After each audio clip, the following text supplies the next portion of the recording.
even when I got my first placement with Ross, I didn't know Ross. Like I met his engineer personally first. And so like his engineer E-Mix was the one who was like keeping me around and inviting me like out to the pool party and the MMG weekend. Like the engineer invited me to that. And then, you know, I developed my relationship with Ross through being there.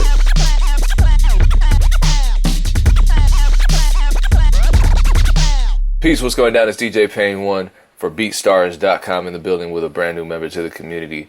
And I'm sure you've heard of him. Mr. Can All Producers Please Get Paid himself is Black Metaphor. What's going down, sir? Well, I appreciate it, man. Cool, man. Appreciate y'all for having me, bro. I'm glad to be a part of the community, man. I'm looking forward to everything we about to get popping, man. Yeah, well, shout out to your background. Appreciate it. The records and then it's the dealer back there on the other wall and shit.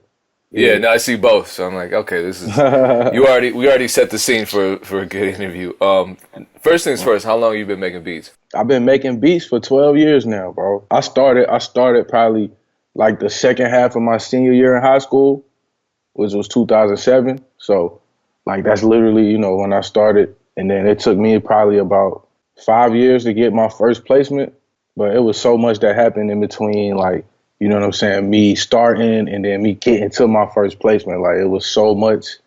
And I had to separate myself in so many different ways. Let's talk about that. So what was your first placement and what led up to that? All right, well, my first placement before like a major artist, before Jeezy, was with LEP Bogus Boys. And I did this song for them called Chicago Niggas. And I was interning for Justice League at the time. And they was here working on some songs with Justice League. And they was like listening to beats, going through beats or whatever. And then I ended up going in like the little ski lodge. This was back in the old hot beats. And I played them some beats and they was like, yo, he got some shit, bro. Y'all intern is fire, bro. So they took like 2 joints, they recorded them. Justice League's manager, Ivan, had them pay me for the records and all that. So that was my first song. But my first placement was Get Right with Jeezy.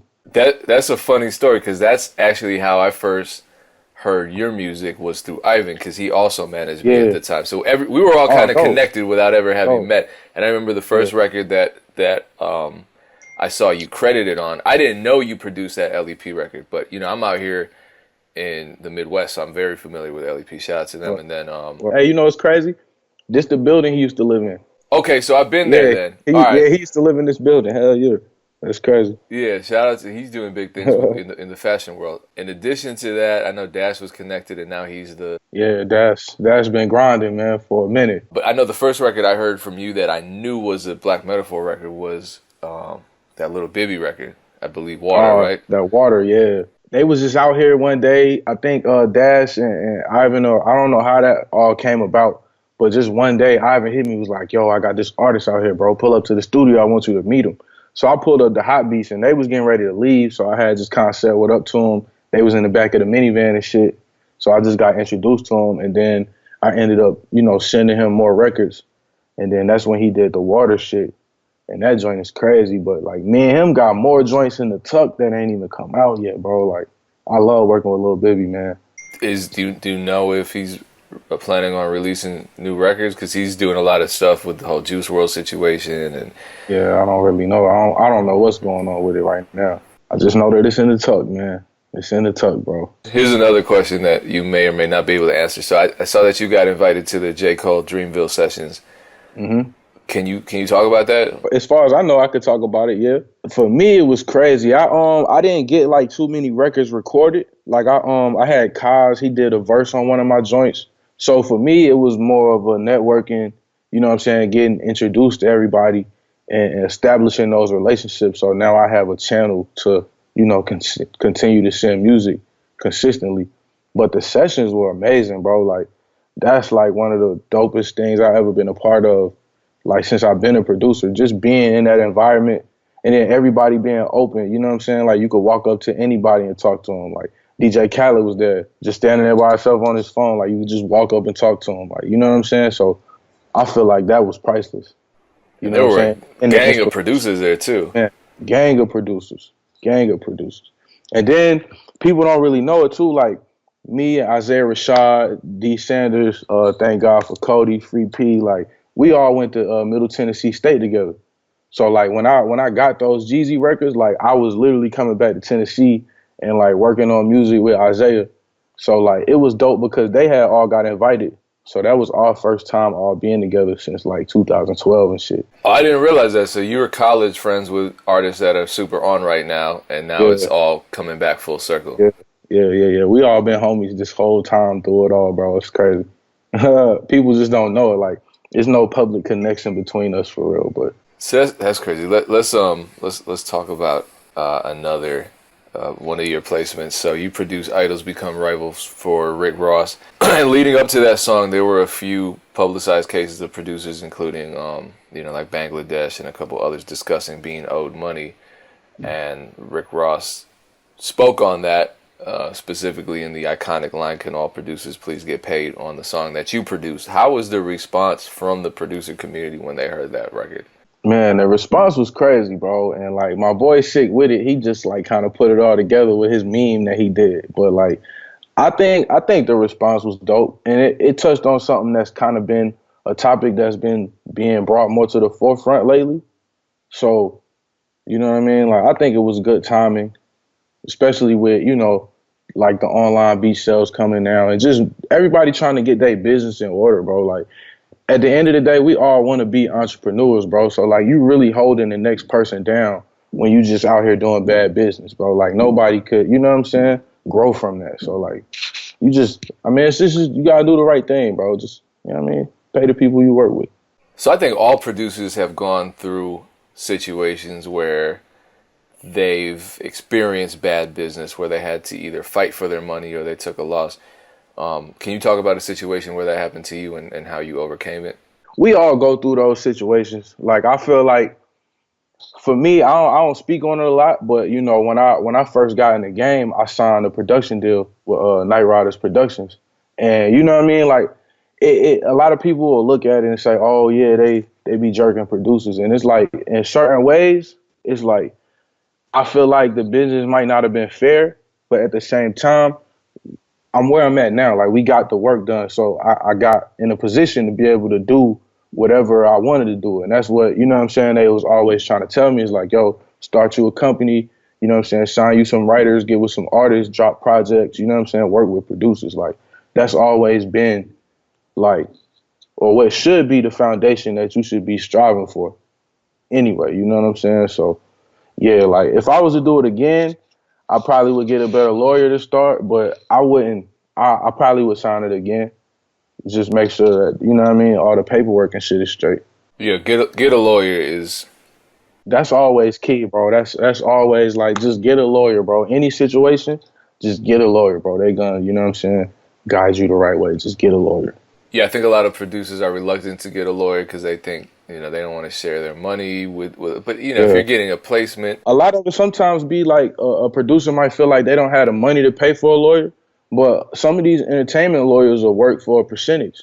You know what I'm saying? Like they might just want 5% of your advance, which ain't shit. You know what I'm saying? Like you just gotta get out here and reach out to these people, man. But you definitely need a good lawyer. So you mentioned already internet producers. We obviously spoke about your experience in the industry, and I don't think anybody considers you an internet producer by any means, but you recently joined BeatStars to start licensing your beats online to the general public.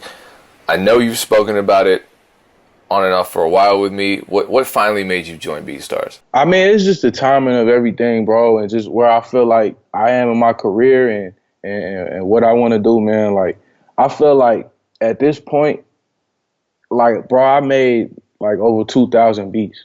You know what I'm saying? Like, I don't got nothing to lose with putting 10 or 15 beats up on the site to license. You know what I'm saying? Like, you only holding yourself back. And like the people that or all the conversations I had before or prior to, everything people say about, oh, if you sell beats online, you know what I mean, you won't get placements or whatever. But it's all about how you do it. I feel like it's a strategy to everything, and you can't be out here operating out of fear. You know what I'm saying? It's not like somebody tried it and then just completely fell flat on their face, bro. Like everybody operating out of fear. So it's just like, why not? At the end of the day, it's like, why not? It's not gonna hurt me to put, you know what I'm saying, a few beats up, bro. I got artists, like I'm trying to do way more now. Like I got artists I'm working on projects with We got a project dropping at the end of February. Like, it's a lot I'm trying to do. On top of, still getting placements. But, I mean, bro, I got so much music. It's like, you got to get out. Might as well monetize it.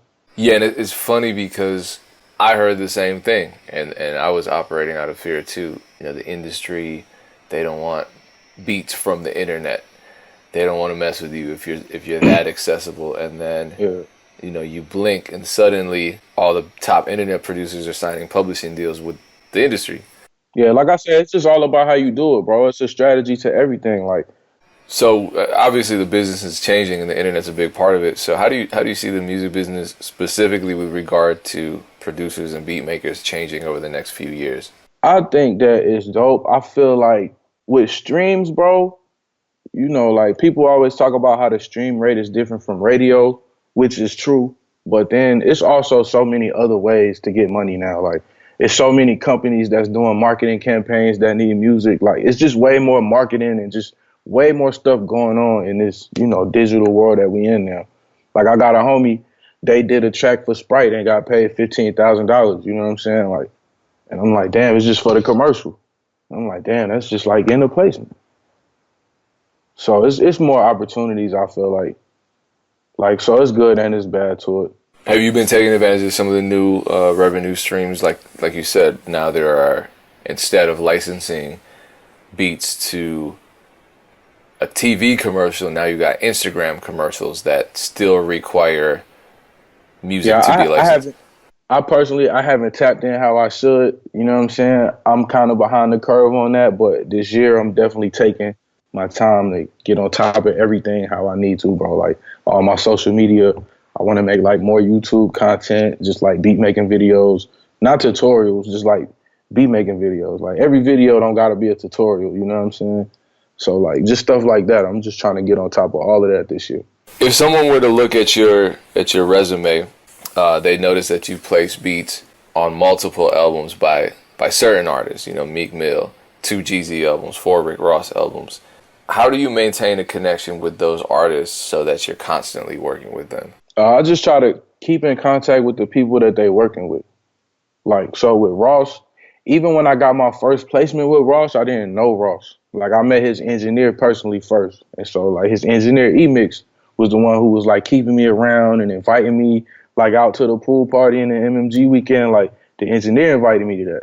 And then, I developed my relationship with Ross through being there. You know what I'm saying? So it's just about keeping in contact with everybody around the artist and their team, because those are the people that's going to make sure the artists be busy, bro. Like, everybody got a lot going on. So it's good for you to know, the manager, the A&R, the assistant, and all of that. Did we really talk about the specifics of your first placement? So the Jeezy album, that you got your first official major placement on. Who did you go through for that? Who did you meet? What relationship was that? So it was this cat named Skrilla that I was working with that was signed to CTE. And then he had a manager named Jim, and they was like, you know what I'm saying? I don't remember how we like met. I think it was through my college homie, Derek. I'm not quite sure, but I know Jim was his manager, this tall white dude, bro, like from goddamn, I forgot where he from, man, but he was cool as shit. And then Skrilla. And so I had like 2 joints on his mixtape that dropped. And I guess Jeezy people heard it, or Jim might have played it for Jeezy manager. And so they hit me with the emails like, yo, we heard the joints you did on his tape. Send us some joints. Jeezy finna start working on the album. So I sent them like 5 beats. And then they emailed me back and was like, yo, we need you to come to the studio tomorrow. And this was when I was in school up in Tennessee at the time with Isaiah and them. So like I drove down here, went to the studio. I played him some beats. He picked like 9 beats the first day I seen him. It was crazy. And then he was like, yo, come back the next week.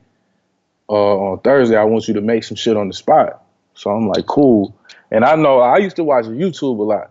So like I remember the videos when Don Cannon and like Justice League was working with Jeezy, and they was always talking about like, yo, he liked to make the beats on the spot. Like every joint I got with him, we made it on the spot. So I'm like, shit, all right, he fuck with me now.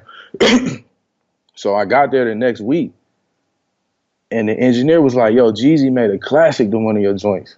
And so he played me the Beautiful shit. Like over that week, he went to LA and recorded Beautiful and got Game on it. And then They had invited Ryan Leslie out to the studio that day to like collaborate on some beats with me and shit, bro. Like that shit went fast. That shit was crazy. Quick side question. What did you go to school for? Bro, I went to 3 different colleges, bro. I initially went to college. I wanted to design cars. So I went to Georgia Southern for mechanical engineering. And that's when I got focused on making beats. So then I like came to Atlanta and just was doing like some basic classes for like a year while I was interning for Justice League. And then I went to Middle Tennessee State for audio production. You do have a formal background in Yeah, kind audio. of, sort of, because when I was there, bro, I didn't get accepted into the candidacy classes. Like, you know how you just take your basic like audio 101 classes, and then you gotta like submit a form to qualify to take all the higher level classes. So, you know, like the real classes where you could, you know, go graduate and shit. Like, I never got accepted into that program, bro. So, you know, once I kind of got my placements and shit, I was just like, yo, I'm gonna just take some time off. Yeah, it's like placement, acceptance letters. Yeah, You're already there, right? I was like, yeah, I'm like, fuck it, bro. It ain't worth it no more. As far as the business goes, what are some major responsibilities of managers in your experience too? Making sure paperwork and all of that is straight. But I check with my manager and my lawyer for that too. You know what I'm saying? But just paperwork, negotiating.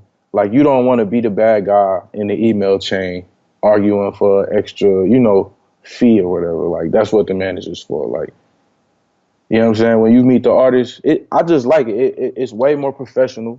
You know what I'm saying? Like, the artists and their business, especially when you're working with labels, like, you don't want to just do that by yourself. Like, you can, but it just look a way different way when you come with a manager and a lawyer. Yeah, because now they're not saying, okay, Black Metaphor is being a dick. He's trying to fight and slow down the process. It's no, his management. That has nothing to do with him. Yeah. You dropped a drum kit recently. I'm jumping all over the place with these questions, but you dropped a drum kit recently. It's available. I believe it's available on your BeatStars page. Tell me about that kit. It's gonna be on the BeatStars page. I mean, I actually had the kit for a little while, but I don't know, bro. Like, I just wanted to make a kit. Like, it started from me wanting to organize sounds that I like to use. And then it just turned into me making a kit. And I mean, I think the kit is dope, bro. Like, I ain't gonna lie. I didn't use my kit for like a whole year. And then just like 2 weeks ago, I went over my homie house and I'm like, bro, what snare is that, bro? And like, what kick is that? And he's like, bro, that's your shit. And I'm like, damn, bro, that's crazy. So yeah, man, like, it's just an organizational thing, bro. You know how it is, man. We always want new sounds all the time. Yeah, and we end up going back to the same Yeah, five and end up kicks, going five back to snares. the same 5 kicks. Bro, I've been searching for the perfect kick, bro, this entire 12 years, and I ain't found it yet. I'll send you a drum kit that I'm working on then, because I've been trying to do the same. So if I can achieve it with this third volume, then I'll feel like I really did something special. So last 2 questions. You've been uploading beats to your BeatStars page. How do recording artists find those beats so that they can license them? blackmetaphor.beatstars.com, or just go on BeatStars, you know what I mean? Search my name. Everything's there available. You know what I'm saying? I got the different tiers of the leases. You know what I'm saying? MP3 wave with trackouts, whatever y'all need. You know what I'm saying? Feel free to contact me on there. Message me if you got questions. You know what I'm saying? And if you want to hear any beats that may not be on the page, feel free to email me about that too. And then you mentioned you have projects coming out end of February. How do we follow you on social media so we can get those updates? All my social media my Instagram is Black Metaphor, Facebook Black Metaphor. My website is blackmetaphor.net, and my email address is bk@blackmetaphor.net. Well, once again, much continued success. Thank you for sharing that wisdom and experience with us. Appreciate it, man. Appreciate y'all. No problem. We'll check in with you again soon. Be safe. The tornado stuff, man. Avoid that. Yeah. Got to stay out of that, bro. I think we good now. It's not even raining no more.